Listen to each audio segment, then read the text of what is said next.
शिक्षा का दायरा जीवन में काफ़ी बड़ा होता है। शिक्षा बस रोजगार पे केंद्रित हो चुका है सर, और रोजगार के लिए काफ़ी ज़रूरत है शिक्षा का।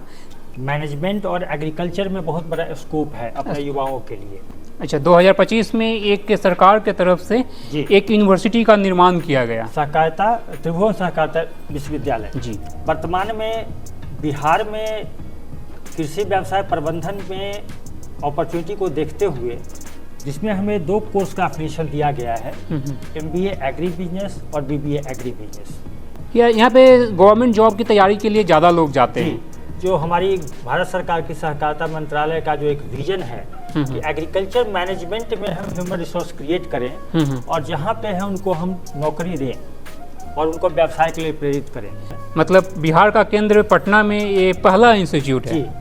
तो इसमें स्कोप कितना देखते हैं सर कि अगर जो बच्चे जॉब करना चाहते हैं, इसमें अपना कैरियर तलाश रहे हैं, तो कैसा कितना प्लेसमेंट देखते हैं सर? देखिए, मैं चूँकि कृषि व्यवसाय प्रबंधन या एग्री बिजनेस मैनेजमेंट से 17 साल से जुड़ा हुआ हूँ। तो पैक्स में कैसा स्कोप देखते हैं इसको? क्योंकि पैक्स से लगभग बिहार में हर कोई परिचित है, तो पैक्स में ही अगर हम बातें करें तो कितना वैकेंसीज आ सकती? तो स्कोप इतना ज़्यादा है कि हमें मिनिमम 5 to 10 ईयर्स तो सोचना ही नहीं पड़ेगा प्लेसमेंट के। मैंने 10 साल में भी आप इसको फुलफिल नहीं कर सकते हैं। एक समय बूम था IT सेक्टर का, लेकिन अब एग्री बिजनेस में क्योंकि डिमांड एंड सप्लाई पे मार्केट चलती है, एग्रीकल्चर और एग्री बिजनेस सेक्टर में बहुत बड़ा स्कोप है। कोर्स में एडमिशन लेने के लिए हमारी संस्था की अपनी वेबसाइट है, DNS regional institute of cooperative management, और मैं अपना डिस्क्रिप्शन में इनका वेबसाइट का लिंक डाल दूंगा। जो विद्यार्थी इच्छुक हैं और कुछ करना चाहते हैं तो नमस्कार मेरे दर्शक बंधु, आप यूं ही देखते रहें, यूं ही प्यार देते रहें। मैं AK गौरव आप सभी को हाथ जोड़कर अभिनंदन करता हूं। और आज हम पहुंच गए हैं DNS regional institute of cooperative management, ये पटना में स्थित है, और हमारे साथ जुड़ रहे हैं डॉक्टर RK सिंह। तो आपका बहुत बहुत स्वागत है सर। नमस्कार। आज बातें होगी शिक्षा व्यवस्था पे। शिक्षा का दायरा जीवन में काफ़ी बड़ा होता है। अगर शिक्षा इसका इतना बड़ा दायरा होता है कि हम लोग चर्चा करें तो काफ़ी लंबी वीडियो बन जाएगी, लेकिन शिक्षा की मूल्य एक आजकल के समाज में देखते होंगे, शिक्षा बस रोजगार पे केंद्रित हो चुका है सर, और रोजगार के लिए काफ़ी ज़रूरत है शिक्षा का। तो हम आज बातें इसी पे करेंगे, क्योंकि आपके यहाँ MBA और BBA का कोर्स एग्रीकल्चर से रिलेटेड आपने कोऑपरेटिव सोसाइटी के द्वारा, मिनिस्ट्री ऑफ कोऑपरेटिव के द्वारा आपने सर लॉन्च किया है इस साल ही। तो इसको कैसे देखते हैं, बिहार के लिए कितना महत्वपूर्ण है सर? सबसे पहले तो हम शिक्षा के बारे में बात कर लें। शिक्षा की जो महत्ता है, जो महत्व है, उसके बारे में सभी लोग समझते हैं समाज में। हमारे किसी परिवार में अगर शिक्षा में किसी बच्चे की शिक्षा में कमी रह जाए तो उस परिवार को कई दशकों तक उसका भुगतान करना पड़ता है। पीढ़ी दर पीढ़ी भी हो सकती है सर। आप उसको एक बहुत बड़े पैमाने पर समझ सकते हैं कि एक साल अगर खेती करते हैं और अगर एक फसल बर्बाद हो जाती है तो आपको 1 साल तक रुकना पड़ता है। अगर कोई बगीचा लगाते हैं और जब उसको फल देने में 10 साल लगते हैं और वो अगर सूख जाए तो फिर आपको 10 साल तक रुकना पड़ेगा, 10 साल तक रुकना पड़ेगा फल लेने के लिए। लेकिन अगर किसी परिवार की बच्चों में शिक्षा की कमी रह जाए तो उसको कई दशक तक उस परिवार को उसका भुगतान भुगतना पड़ता है। ये शिक्षा की महत्व आप खुद समझ सकते हैं। शिक्षा का बहुत बड़ा दायरा है सर, और हर एक डिपार्टमेंट में अगर समाज की कड़ी में जोड़ा जाए तो शिक्षा अलग अलग रोल निभाता है अपना जीवन में। जी बिल्कुल। और उसी में एक रोजगार, अगर आपके पास शिक्षा की कमी है तो रोजगार करना बहुत टफ हो जाता है। शिक्षा की कमी अगर हो तो उसका कई तरह से आप देख सकते हैं। पारिवारिक ग्रोथ रुक जाती है, पर्सनल ग्रोथ रुक जाता है। और शिक्षा अगर आपके पास है तो नौकरी के अलावा अपना आप व्यवसाय कर सकते हैं, बहुत सारा ऑप्शन खुल जाती है सर। समाज में अपने स्पेशली बिहार में देखें तो कृषि का एक अच्छा योगदान रहा है। भारत में भी GDP में कृषि का अपना एक योगदान है बहुत अच्छा।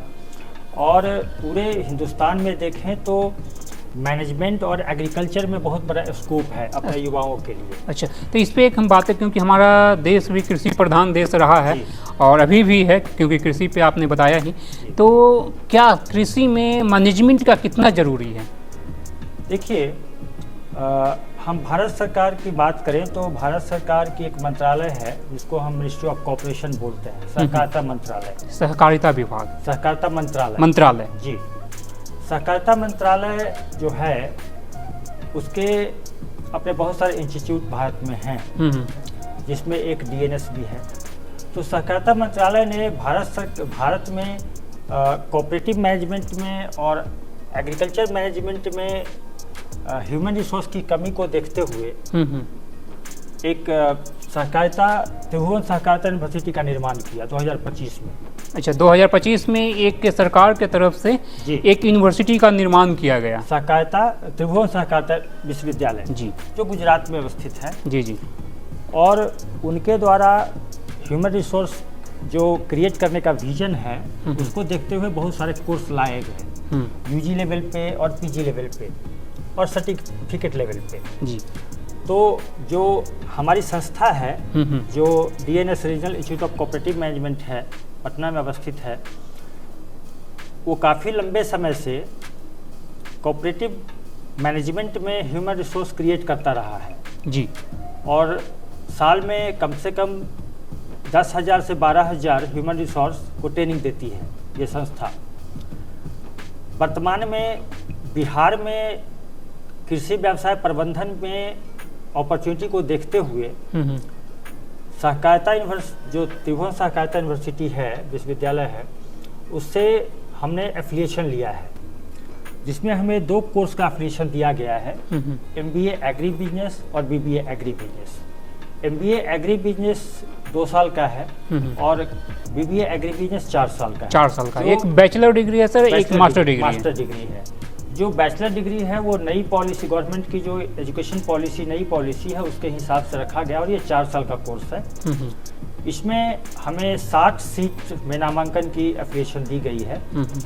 और बिहार की जो परिस्थिति है जहाँ पे युवाएं इंटर करने के बाद या तो साइंस स्ट्रीम लेते हैं, आर्ट स्ट्रीम लेते हैं और भी कुछ एरिया है जहाँ जाते हैं, या यहाँ पे गवर्नमेंट जॉब की तैयारी के लिए ज़्यादा लोग जाते हैं, तो उनके लिए एक बहुत बढ़िया अपॉर्चुनिटी है, जिसमें कि जो हमारी भारत सरकार की सहकारिता मंत्रालय का जो एक विजन है कि एग्रीकल्चर मैनेजमेंट में हम ह्यूमन रिसोर्स क्रिएट करें और जहाँ पे है उनको हम नौकरी दें और उनको व्यवसाय के लिए प्रेरित करें।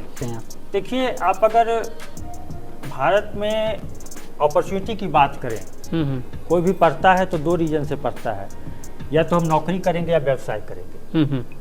तो भारत में अगर आप स्कोप देखें, अपॉर्चुनिटी देखें मैनेजमेंट सेक्टर में, तो टोटल सेक्टर का 70% हमारा मैनेजमेंट और एग्रीकल्चर सेक्टर में ह्यूमन रिसोर्स की जरूरत है जी।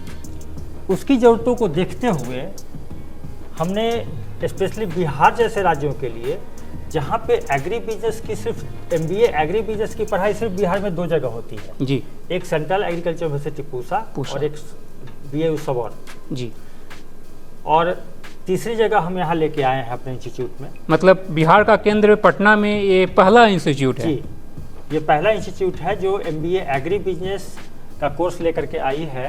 और BBA एग्री बिजनेस की जहाँ तक बात है तो पूरे बिहार में BBA एग्री बिजनेस की पढ़ाई कहीं नहीं होती, पूरे बिहार में कहीं नहीं। तो इसमें स्कोप कितना देखते हैं सर कि अगर जो बच्चे जॉब करना चाहते हैं, इसमें अपना कैरियर तलाश रहे हैं, तो कैसा कितना प्लेसमेंट देखते हैं सर? देखिए, मैं चूँकि कृषि व्यवसाय प्रबंधन या एग्री बिजनेस मैनेजमेंट से 17 साल से जुड़ा हुआ हूँ, मेरी जहाँ तक समझ है कि बच्चे अगर अच्छी से पढ़ाई करें तो यहाँ BBA एग्री बिजनेस कोर्स के बाद या MBA एग्री बिजनेस कोर्स के बाद 100% प्लेसमेंट ले सकते हैं। 100%? मेरा चूँकि 16 साल का एक्सपीरियंस है इस फील्ड का, और मैं दावे के साथ कह सकता हूँ कि बच्चे अगर थोड़ी मेहनत करें और उनमें ललक हो तो अच्छी प्लेसमेंट, अच्छे पैकेज पर लेके जा सकते हैं। मतलब उनमें सीखने की ललक हो? बिल्कुल।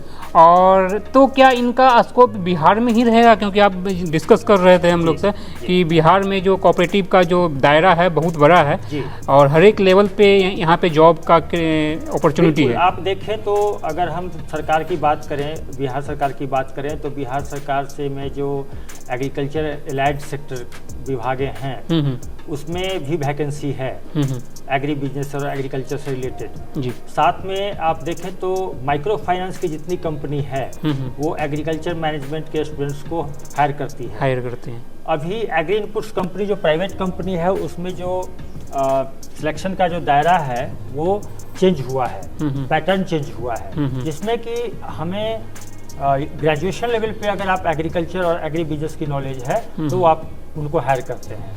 तो बिहार में एक और जो पैक्स का जो रहते हैं, पैक्स का हर एक जगह पे पैक्स के नाम से परिचित हैं लोग आज के डेट में, तो पैक्स में कैसा स्कोप देखते हैं इसको? पैक्स को देखिए तो हमारे यहाँ बिहार में बहुत संख्या में पैक्स है जो कार्य कर रही है, लेकिन उनका जो कार्य करने की जो प्रणाली है वो बहुत अच्छी नहीं है और जो ग्रोथ पैक्स में होना चाहिए या राज्य में होना चाहिए वो बिल्कुल नहीं हुआ। उसका मूल कारण है कि टेक्नोलॉजी से, टेक्निकल रूप से या मैनेजमेंट रूप से जो सशक्त विद्यार्थी हैं वो उनकी कमी है, मतलब स्किल की कमी है बिहार में। तो ये जो गैप है, इस गैप को फिलअप करने के लिए बीबीए एग्री बिजनेस और एमबीए एग्री बिजनेस एक बहुत बड़ा माध्यम है और इस माध्यम से हम पैक्स के अलावा कोऑपरेटिव सिस्टम से जो भी रिलेटेड सेक्टर हैं उसके गैप को फिल कर सकते हैं और इनडायरेक्टली और डायरेक्टली अपने राज्य के लिए बहुत बड़ा योगदान दे सकते हैं। अगर पैक्स की ही बातें करेंगे, क्योंकि पैक्स से लगभग बिहार में हर कोई परिचित हैं, तो पैक्स में ही अगर हम बातें करें तो कितना वैकेंसीज आ सकते हैं पैक्स के अकॉर्डिंग? देखिए, मुझे ऐसा लगता है कि हमें मिनिमम हमारे यहाँ चूँकि 60 सीट है एमबीए एग्री बिजनेस में और बीबीए एग्री बिजनेस दोनों में 60 सीट है। अगर हम 100% भी एडमिशन हमारा होता है तो स्कोप इतना ज़्यादा है कि हमें मिनिमम 5 to 10 ईयर्स तो सोचना ही नहीं पड़ेगा प्लेसमेंट के लिए। मतलब 5 से 10 ईयर्स नहीं सोचना पड़ेगा, यानी 10 साल में भी आप इसको फुलफिल नहीं कर सकते हैं, क्योंकि डिमांड जो है बिहार से बाहर भी है। हमने कहा एग्रीकल्चर सेक्टर है, एग्री इनपुट सेक्टर है, बैंकिंग सेक्टर है, फूड सेक्टर है। इन सब में एनजीओ की बात कर लें तो जो भी एनजीओ है वो आज के डेट में एग्रीकल्चर और एग्री बिजनेस से रिलेटेड स्टूडेंट्स को ही ज़्यादा प्रेफर करती है जी। तो ये सारे सेक्टर्स हैं जिसमें अभी काफ़ी अपॉर्चुनिटी है और हमारा जो हम ये मान के चलते हैं कि हमारे यहाँ जो भी स्टूडेंट्स एडमिशन लेंगे और अगर लगन से अपनी मेहनत करें दोनों मिल करके, तो वो यहाँ से एक भी बिना प्लेसमेंट लिए नहीं जा सकते। तो हमारे दर्शक बंधु आप इससे कनेक्ट होइएगा, क्योंकि आप देख ही रहे होंगे एक समय बूम था आईटी सेक्टर का, लेकिन अब एग्री बिजनेस में क्योंकि डिमांड एंड सप्लाई पे मार्केट चलती है और डिमांड एंड सप्लाई अगर एग्रीकल्चर का बढ़ते जा रहा है, क्योंकि आबादी पूरे विश्व की बढ़ रही है, तो डिमांड तो एग्रीकल्चर प्रोडक्ट की बहुत ज़्यादा है, प्लस गुणवत्ता पे भी फोकस किया जा रहा है कि कितना अच्छा क्वालिटी हो। तो इसके अकॉर्डिंग इसमें वैकेंसी आने वाले समय में हमेशा के लिए लगभग बहुत दिखने वाली है। भारत में कुछ बहुत बड़ी समस्याएं हैं, भारत में नहीं विश्व में अगर बात करें, उसमें जो 2 मेजर समस्याएं हैं वो है food security and nutritional security जी, और दूसरा एम्प्लॉयमेंट सिक्योरिटी जी। तो अगर इन दोनों मेजर इश्यूज की बात करें तो ये जो गैप है, ये जो इनसिक्योरिटी है, इसको सिक्योर करने के लिए एग्रीकल्चर और एग्री बिजनेस सेक्टर में बहुत बड़ा स्कोप है, बहुत बड़ा स्कोप, और एग्रीकल्चर और एग्री बिजनेस के माध्यम से हम इस गैप को फिलअप कर सकते हैं। तो आने वाला समय इसी का रहने वाला है, तो आप लोग विचार ना करें, आप इसमें जो भी उस तरह का जानकारी चाहे कमेंट कीजिएगा, आपको मिल जाएगा। और आखिरी में हम ये क्वेश्चन करना चाहेंगे कि जो इंटरेस्टेड बंदे हैं, जो इच्छुक विद्यार्थी हैं, वो आपसे कैसे संपर्क करें? हमारे इस कोर्स में एडमिशन लेने के लिए हमारी संस्था की अपनी वेबसाइट है, DNS regional institute of cooperative management की एक वेबसाइट है, उस वेबसाइट को विजिट कर सकते हैं। और डायरेक्टली वेबसाइट पर हमारे जो कंसर्न पर्सन है, फैकल्टी हैं, एडमिनिस्ट्रेशन है, उनका मोबाइल नंबर दिया हुआ है। और मैं अपना डिस्क्रिप्शन में इनका वेबसाइट का लिंक डाल दूंगा। जो विद्यार्थी इच्छुक हैं और कुछ करना चाहते हैं तो आप इनसे जुड़ सकते हैं। सर, आपने समय दिया सर, इसके लिए बहुत बहुत धन्यवाद सर। धन्यवाद। धन्यवाद।